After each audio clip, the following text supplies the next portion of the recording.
Good morning. Today I'm going to talk about dyads, relating dyads. That two-person reflective communication practice that I've been personally using and professionally teaching for over 5 decades now. What I'm sharing with you today is the background, history, and origins of the relating dyad technique.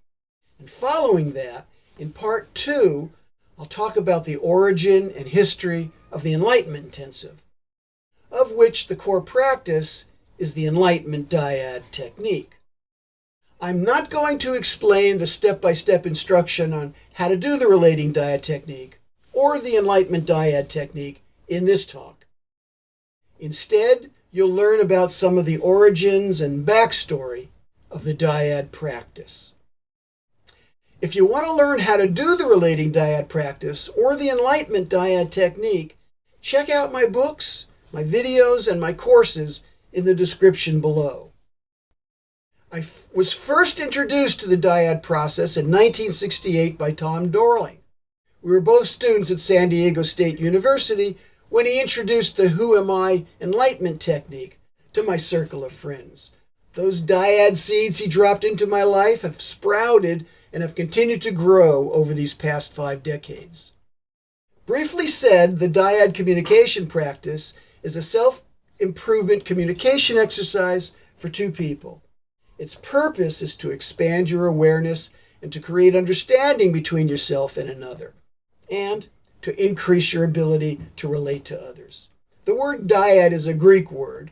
It's from the Greek language, and it means the number 2. In this case, two people working together. The communication dyad that I teach was originated by Ava Berner. In fact, it was Ava Berner who developed it in the 1960s. I had thought that it was Charles, but about 25 years ago, when Ava and Charles and I met at the Sydney airport and spoke about it, she said that it was her idea. I looked at her and Charles with some disbelief, but Charles shook his head. Yes, it's true. In the 1960s, Charles was a successful therapist doing private one-on-one personal growth sessions that he called clearing the mind of problems, distractions, and fears that hold one back from living life to their fullest potential.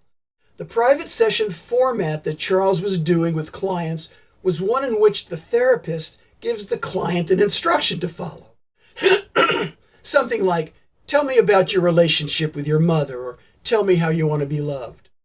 It's a similar format as the dyad technique that we use today, but in this case, it's principally a one-way street, with only the client sharing and communicating their self-reflections, their memories, and their feelings, and thus getting the benefit of healing and clearing the body, mind, and emotions.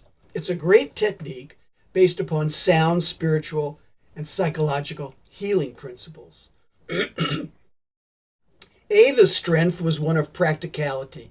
She saw that people were greatly helped by the private one-to-one clearing sessions that Charles was doing and wondered how it could be applied to help more people clear their mind of problems.